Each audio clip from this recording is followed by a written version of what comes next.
Rock city AG சபை வழங்கும்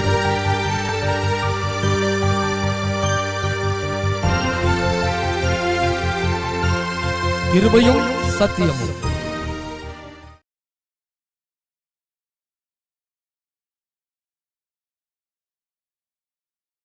ஏசாயா 52வது அதிகாரம் 1ஆம் வசனம். எழும்பு எழும்பு சீயோனே, உன் வல்லமையை தரித்துக்கொள். பரிசுத்த நகரமாகிய எருசலேமே, உன் அலங்கார வஸ்திரங்களை உடுத்திக்கொள். விருத்த சேதனம் இல்லாதவனும் அசுத்தனும் இனி உன்னிடத்தில் வருவதில்லை. எழும்பு எழும்பு சீயோனே, இந்த வார்த்தை தான் இன்னைக்கு நம்ம பார்க்க போகிறோம். எழும்பு எழும்பு தேவ பிள்ளையே, எழும்பு எழும்பு சபையே. இன்னைக்கு வந்திருக்கிற நம்மள தட்டி எழுப்புகிறார். எழும்பு எழும்பு சீயோனாகிய என் தேவ சபையே. அல்லேலூயா. நம்ம எல்லாரும் எழும்பணும். பிள்ளைங்க பாருங்க, அதுங்க படுத்திருக்கிற ஒரு காலம் உண்டு, அதுங்க கமந்து படுக்கும், அப்புறம் தவழ ஆரம்பிக்கும், உட்காரும். அது மட்டுமா, அதுங்க என்ன செய்யணும்? எழுந்து அதுங்க நடக்கணும். ஹல்லேலூயா. பிள்ளைங்க நடக்கலைன்னா அம்மாங்களுக்கு அப்பாவுக்கு வருகிற வருத்தம் பாருங்க. ஐயோ, 1 வயசு ஆகுது, இன்னும் என் பிள்ளை நடக்கலை. இப்படித்தான் நம்ம பல வருஷமா எழும்பாம நடக்காம அநேகர் எப்படி இருக்கிறோம்? தவழ்ந்து கொண்டே இருக்கிறோம். ஆண்டவர் சொல்ற, என் மகளே நீ எழும்பு.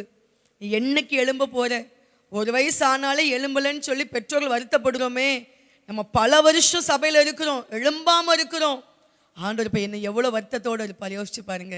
இன்னைக்கு தேவன் நம்மளை தட்டி எழுப்ப வல்லவராய் இருக்கிறார். ஹல்லேலூயா. இன்னைக்கு அவர் வல்லமையும் பலனையும் கொடுத்து, எதுலலாம் நீ விழுந்து கிடக்குற அதுலலாம் நீ எழும்பணும் சொல்லி நமக்கு ஆலோசனையாக ஆண்டவர் இன்னைக்கு நம்ம கூட பேச விரும்புகிறார். அப்ப சீயோனே, நீ எழும்பு சீயோனே, உன் வல்லமையை நீ தரித்துக்கொள். எப்படி எழும்ப முடியும்? ஒரு வல்லமை இருந்தாதான் எழும்ப முடியும். ஒரு பலன் இருக்கணும் எழும்புறதுக்கு. பலன் எல்லாம் எழும்ப முடியுமா? பிள்ளைகள் பாருங்க, அந்த எலும்புகளுக்கு பலன் வேணும். தவழுற ஸ்டேஜ்ல எல்லாம் பிள்ளைங்களுக்கு முட்டை கொடுப்பாங்க நல்லா. ஏன்னா அப்பதான் எலும்பு என்ன செய்யும்? வலுவடையணும். கால்சியம், பால், முட்டை அதெல்லாம் கொடுக்கும். எதனால? எலும்பு வலுவடையணும். இப்ப நம்ம வலுவடைய வேண்டும், தேவனுக்குள் வல்லமையை பெற்றுக்கொள்ள வேண்டும். இந்த வல்லமை ஒரு ஆடையை போல இருக்குது.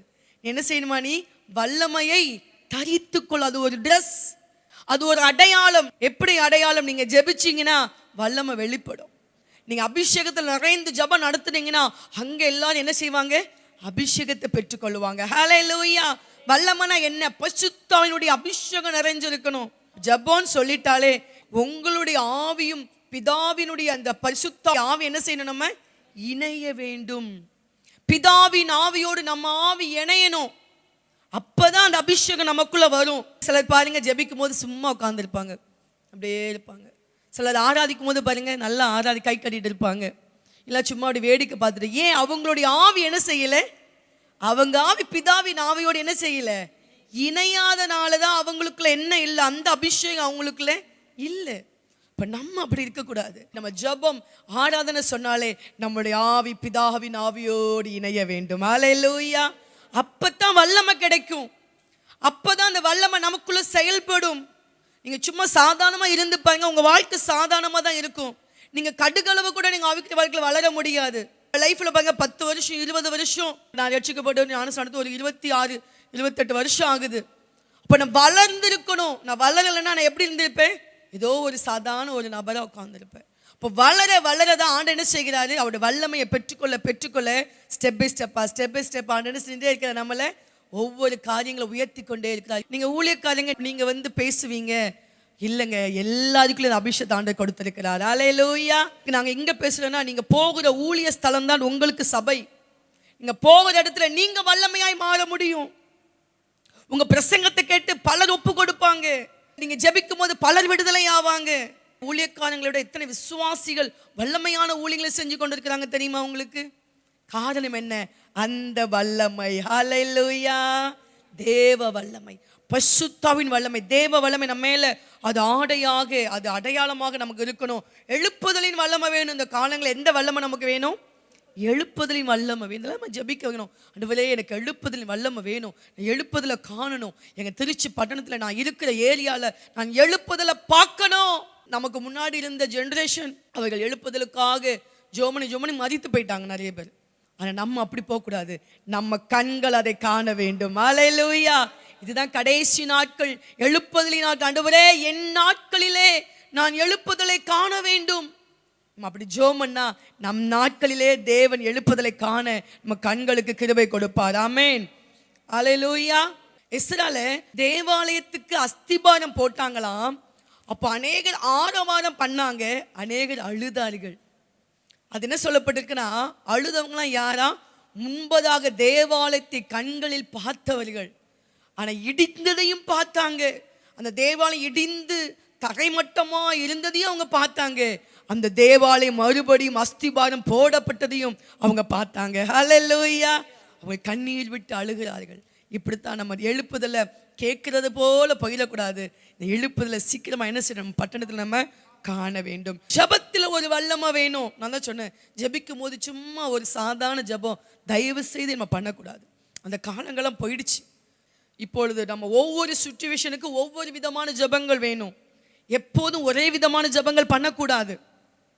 ஒரு சத்துரு எதிரிட்டு வருகிறானா அதை எப்படி முறியடிக்கணும், அந்த ஜபத்தை பண்ணணும்.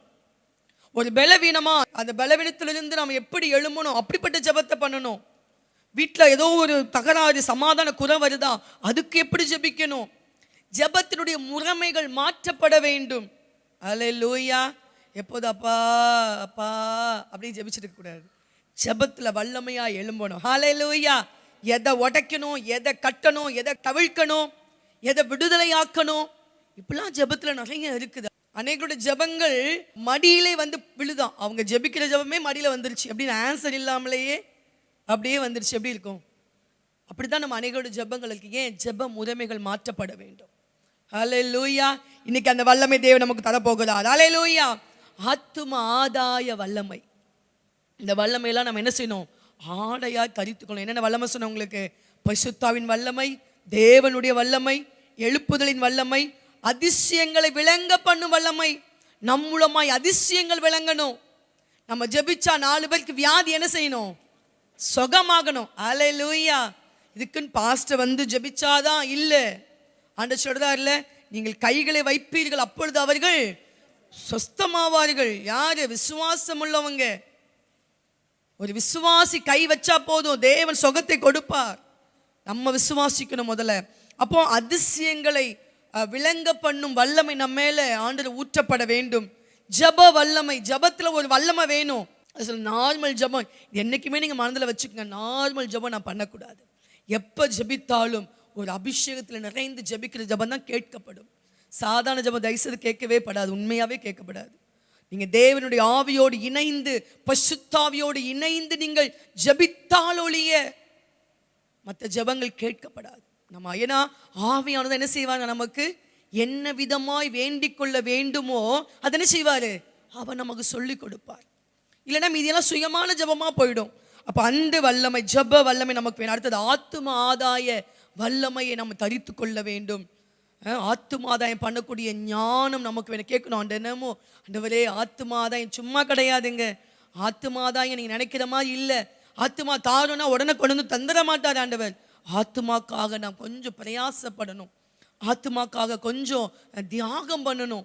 கொஞ்சம் ஆண்டவர்கிட்ட நம்ம அதுக்காக கொஞ்சம் போராடணும். சில உலக காரியங்கள் பாருங்களேன் சீக்கிரம் கிடைச்சிடும். அது வேணும் இது வேணும்னு பாருங்க, அதெல்லாம் டக்கு டக்குன்னு சிலதில் கிடைச்சிடும். ஆத்துமா கிடைக்காது சீக்கிரத்தில். ஆத்துமாக்காக நீங்க கிரயம் செலுத்தணும். அல்லேலூயா. ஜீவனையை வெறுத்து விட்டாதான் என்னத்தை கொடுப்பாரு ஆண்டவர்? ஆத்துமாக்களை தருவார்.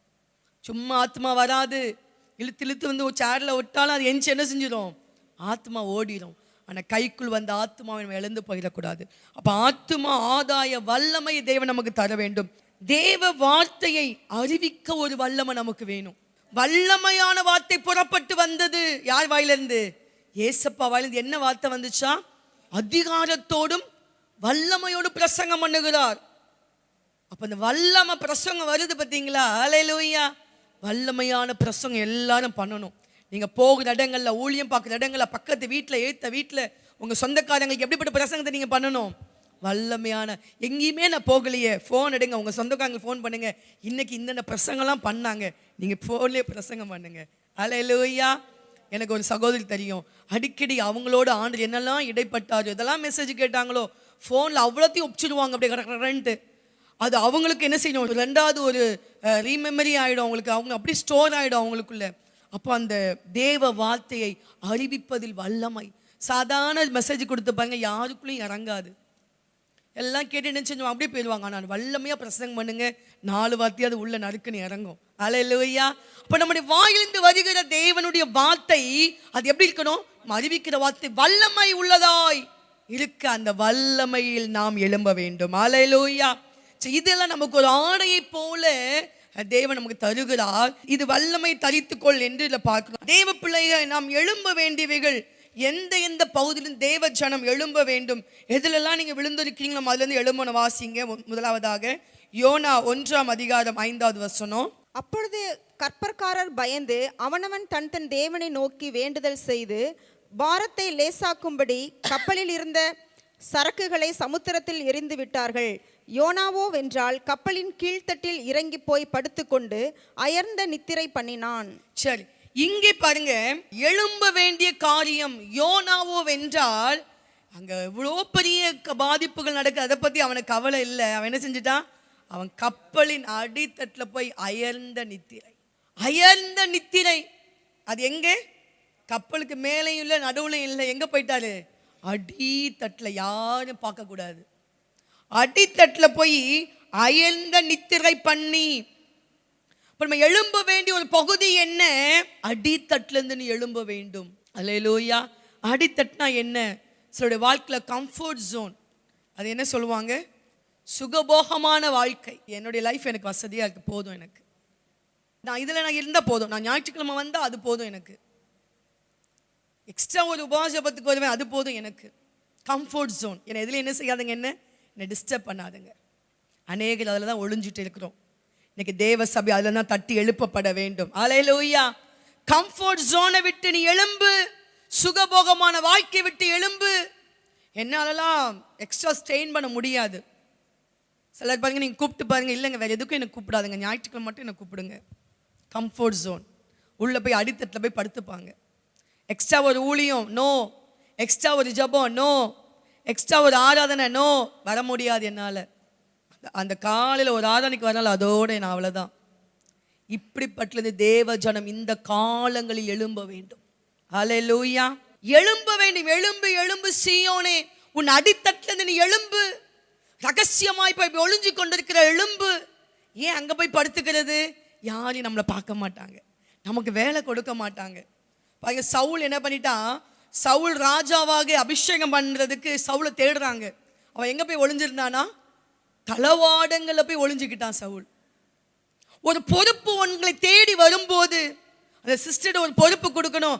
ஐயோ நல்ல வேலை நான் வரலை அப்படிம்பாங்க. கேள்விப்பட்டிருக்கீங்களா? என்ன தேடிங்களா பாஸ்டம்மா? ஆமாப்பா. அப்போ உடனே நைஸாக அவங்க உள்ள நினச்சிக்கோ, நல்ல வேலை நான் வரலை. பொறுப்பு கை மாறி போயிருக்கும்.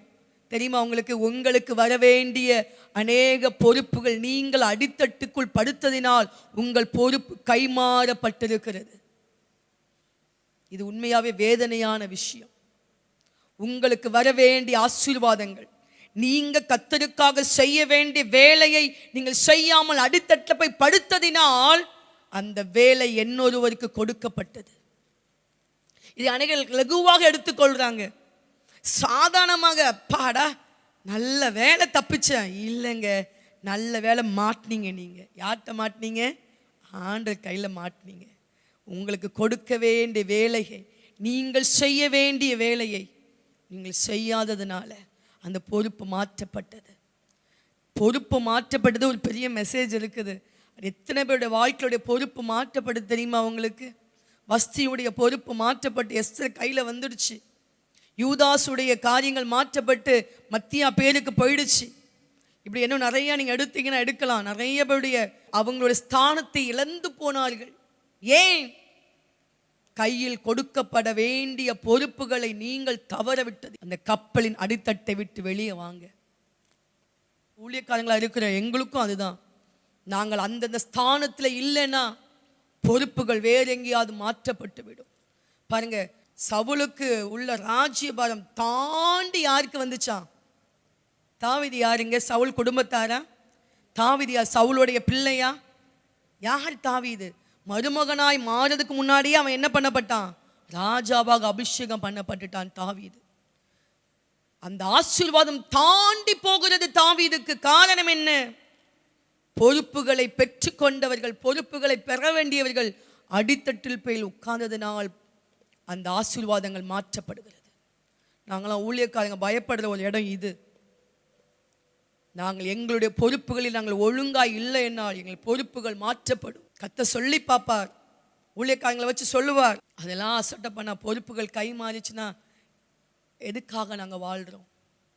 எதுக்காக இந்த இடத்துல இருக்க முடியும்? நாங்கள் இல்லை ஆண்டவரே, எங்களுக்கு என்று நீ வைத்திருக்கிற ஒவ்வொரு பொறுப்புகளையும் நாங்களே செய்து முடிக்க நாங்கள் எங்களை முன்பதாக கொண்டு வந்து வைக்கிறோம். அல்லேலூயா. முன்பதாக உங்களை கொண்டு வந்து வைங்க. போய் ஒளிந்து கொள்ளாதுங்க, அடித்தட்டில் போய் ஒளிந்து கொள்ளாதுங்க. அடியேன் இருக்கிறேன். ஆண்டவர் கேட்கிறா, யாரை நான் அனுப்புவேன்?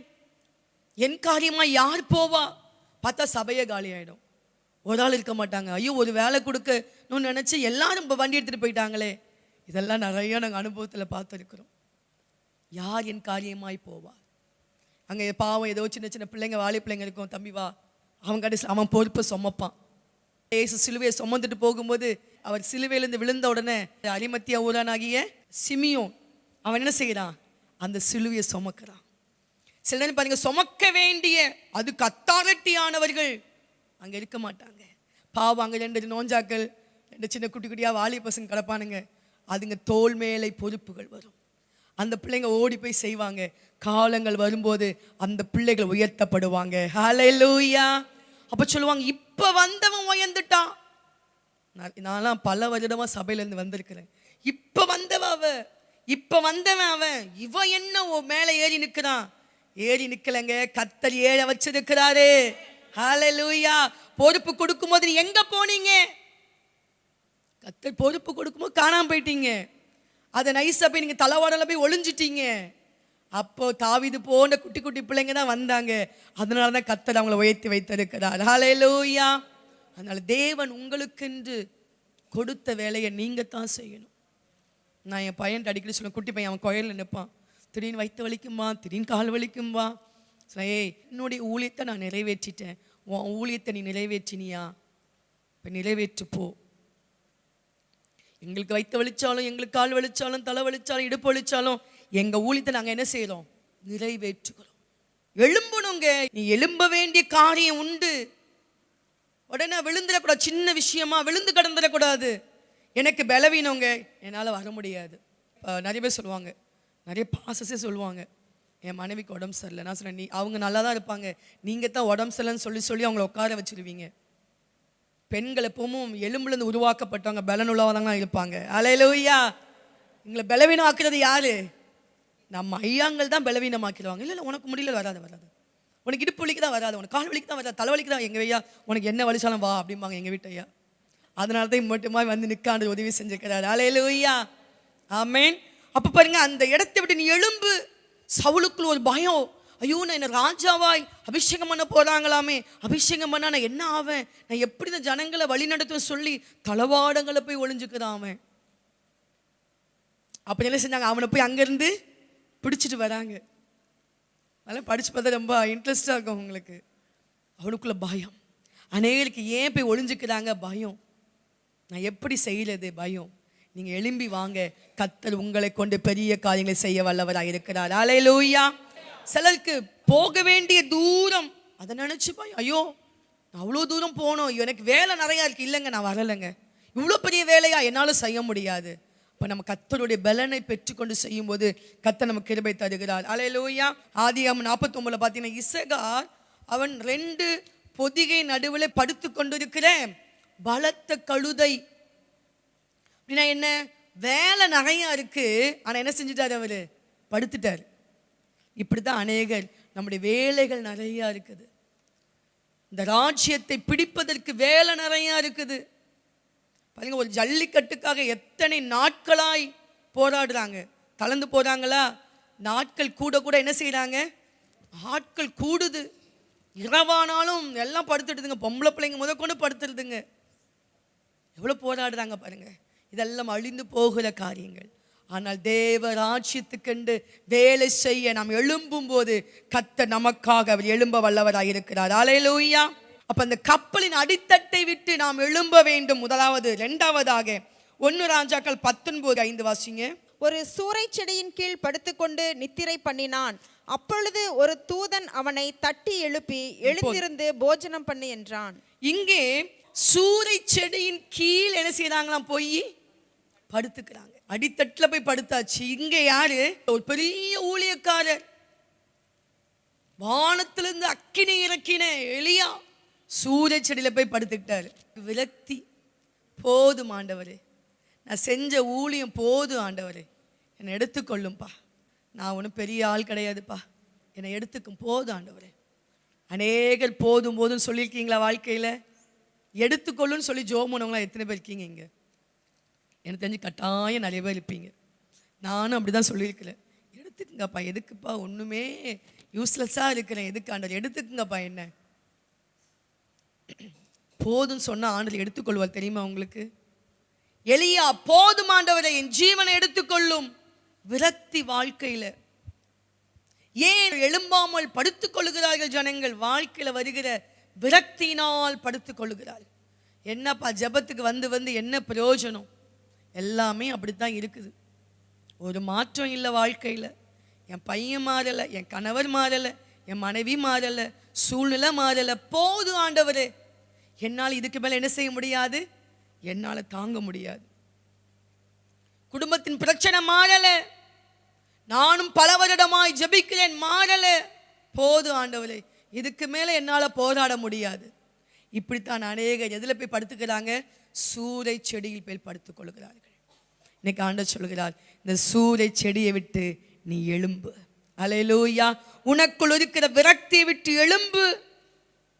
பலவீனம், நானும் போராடி தான் பார்க்கிறேன், என்னால ஜெயிக்க முடியல ஆண்டவர், என்னால முடியலப்பா. அப்படி போய் சூரிய செடியில் போய் படுத்துக்கிறீங்களா? இல்ல, எழும்புங்க. என்னை பலப்படுத்துகிற கிறிஸ்துவினாலே எல்லாவற்றையும் செய்ய எனக்கு பலன் உண்டு. அல்லேலூயா. அடிக்கடி இந்த வசனம் தான் என்னை தேற்றும். என்னை பலப்படுத்துகிற கிறிஸ்துவினாலே எல்லாவற்றையும் செய்ய எனக்கு பலன் உண்டு. எந்த பலவீனம் வந்தாலும், நிறைய பலவீனங்கள் உண்டுதான், ஆனால் எந்த பலவீனம் வந்தாலும் இதை சொல்லி சொல்லிதான் இவ்வளோ நாள் ஓட ஆண்டு கிருபை கொடுத்திருக்கிறார். இனியும் மரண பரியந்தம், அவருடைய வருகை பரியந்தம் ஓட எனக்கு கிருபை தருவார். ஆமென். இதே கிருபை தான் உங்களுக்கும் தேவன் தருவார். என்னை பலப்படுத்துகிற கிறிஸ்து, அவர் எனக்குள் இருக்கிறார். அவர் யாருக்குள்ள இருக்கிறார்? அவர் எனக்குள் இருக்கிறார். அவர் என்னை பலப்படுத்திக்கிட்டே இருப்பார். அவர் எனக்கு ஆதரவு கொடுத்துக்கிட்டே இருப்பார். பலவீனத்தில் போங்களேன், பலவீனத்தில் போனாதான் அவருடைய பலன் பூரணமா இருந்து அந்த ஊழியம் சக்சஸா முடியும். ஹல்லேலூயா. நல்ல பலன்னா நீங்க போங்க, அங்க ஒரு கிரியை நடக்க. நிறைய நாட்கள் பார்த்து இருக்கிறேன், பலவீனத்தோடு, சோர்வோடு, மனபாரத்தோடு. நான் போய் என்னப்பா பேசுவேன்? நானே பாரத்தோடு இருக்கிறேனே. ஊழியக்காரங்களுக்கு வருகிற சோதனை நிறைய தெரியுமா? உள்ள அழுதுட்டு இருப்பாங்க, எப்படி போய் பிரசங்கம் பண்ண முடியும்? உள்ள மனசோர்வுல இருப்பாங்க, எப்படி போய் பேச முடியும்? எப்படி போய் ஜெபம் நடத்த முடியும்? அப்ப பாருங்க, ஒரு அபிஷேகம் இறங்க பாருங்க. எங்களுக்குள்ள போராட்டமும் மாறும், எங்களுக்குள்ள கவலையும் மாறும், ஜெபத்துக்கு வந்த கவலையும் மாறும். ஹல்லேலூயா. ஏன்னா அங்க ஜெபிக்கும் போது ஆவியானவர் இடைப்படுவார். இங்க நானும் விடுதலை ஆயிடுவேன், ஜனங்களும் விடுதலை ஆயிடுவாங்க. ஹல்லேலூயா. கர்த்தர் இப்படித்தான் அநேக காரியங்களை கொடுத்து நம்மளை எழுப்பி கொண்டு இருக்கிறார். சூரிய செடியில் படுப்பது, சூழ்நிலையை காரணம் காட்டி, சூழ்நிலை ஏதாவது ஒரு சூழ்நிலை இருக்கும், அவங்க வாழ்க்கையில் நெகட்டிவான சூழ்நிலையாக இருக்கும், அதை காரணம் காட்டி போய் படுத்துப்பாங்க. இல்லைங்க, எங்கள் வீட்டுக்காரர் சரியில்லைங்க, நான் ஜெபத்துக்கு வரலைங்க. நிறைய பேர் பாருங்க, ஜெபத்துக்கு வரமாட்டாங்க, ஏதாவது ஒரு காரணம், ஏதோ ஒரு சாக்கு போக்கு. அப்படி இருந்தால் நம்ம அதிலிருந்து விடுதலையாகவே முடியாது. பிரச்சனையா, மனசோர்வா, சமாதானம் இல்லையா, வீட்டில் ஒரு குழப்பமா, உடனே எங்க ஓடி வந்துடணும்? ஆலயத்துக்கு வந்துடணும். ஹல்லேலூயா. அதைத்தான் அன்னாள் செஞ்சாங்க. அவள் மன மடிவாக்கப்படுகிறாள், கண்ணீர் வடிக்கிறாள். ஏதோ ஒரு ஆசீர்வாதம் இல்லை, அவளுடைய வாழ்க்கையில குழந்தை இல்லை, அதனால் மன மடிவாக்கப்பட்டு அவள் உடைக்கப்படுகிறாள். ஆனால் அவள் நேராக போன இடம் என்ன தெரியுமா? தேவனுடைய ஆலயம். ஹல்லேலூயா. தாவீது 18ஆம் சங்கீதத்தில் சொல்லுகிறார், அவருடைய ஆலயத்திலிருந்து சத்தத்தை கேட்டார். சத்தம் எங்கிருந்து கேட்கப்படுது? வீட்டில் இருந்தால் கேட்க மாட்டாரா? வீட்டில் இருந்தாலும் கேட்பார், ஆனால் ஆலயத்தில் ஸ்பெஷல். ஆமென். ஆலயத்தில் வந்தால் முதலிடம் ஜெபம் கேட்கப்படும். நீங்க ஆலயத்தில் வந்து ஜெபிக்க ஓடி வந்துடணும். ஆலயம் தேவனால் அபிஷேகம் பண்ணப்பட்ட இடம். அல்லேலூயா. அந்த அன்னாள் உடனே ஆலயத்துக்கு ஓடி வந்துடுறா. அங்கே தேவன் அவளுக்கு ஒரு சாமுவேலை கட்டளையிட்டார். ஆமென். எந்த சூழ்நிலை வந்தாலும் உடனே போய் படுத்து உடனே அழுது ஆர்ப்பாட்டம் பண்ணி அம்மா வீட்டுக்கு போறேங்கிறது, அப்பா வீட்டுக்கு போறேங்கிறது, இதெல்லாம் நம்மளை விட்டு மாறணும். ஆமென். உடனடியாக எங்க வந்து பழகணும்? தேவாலயத்துக்கு வந்து பழகணும். அல்லேலூயா. இப்ப நம்ம எல்லாம் ஜெபம் பண்ணுவோமா? ஆண்டவரே, எழும்பு எழும்பு சீயோனே, உன் வல்லமையை தரித்துக்கொள். இன்னைக்கு தேவன் நமக்கு சொல்லுகிற காரியம், எழும்ப வேண்டியவைகள் நம்ம எழும்ப வேண்டும். ஹல்லேலூயா. ஆண்டவரே, நான் விழுந்து கிடந்த பகுதியிலிருந்து நீர் என்னை எழுப்புங்க, பலவீனத்தில் நீ எழுப்புங்க ராஜா. ஹல்லேலூயா. என்னுடைய மறைவான வாழ்க்கையில் நீ எழுப்புங்க ஆண்டவரே. தேவன் எனக்கென்று வைத்திருக்கிற அந்த பொறுப்புகளை, வேலைகளை நான் செய்ய நான் எழுந்து வருவேன். ஹல்லேலூயா. என்னை அப்படி மாற்றுவீராக. உம்முடைய வேலைகளை எனக்கு கிருபை தருவீராக. நான் உமக்காக எழும்ப கிருபை தாங்க. கப்பலின் அடித்தட்டை விட எழும்ப கிருபை தாங்க. சூறை செடி விரக்தி இதிலிருந்து எழும்ப கிருபை தாங்க. ஹல்லேலூயா. ஆமனுக்கு செடி கோபம், எரிச்சல், இதிலிருந்து நான் எழும்ப கிருபை தருவீராக. ஏதோ ஒரு சூழ்நிலை என்னை அமுக்கி வச்சிருக்குது ஆண்டவரே, அதிலிருந்து எழும்ப எனக்கு கிருபை தருவீரா. குறைவிலிருந்து எழும்ப கிருபை தாங்க ஆண்டவரே. ஆதில் கொண்டு அன்பினால் உள்ள குறைகள் இதெல்லாம் என்னை மட்டும் மாற்றுவீராக. ஜப குறை, தேவனை தேடுவதில் உள்ள குறை, தேவனுக்காக அர்ப்பணிப்பதில் உள்ள குறை. நீதிமான் 7 தடவை விழுந்தாலும் அவன் எழுந்திருப்பானே.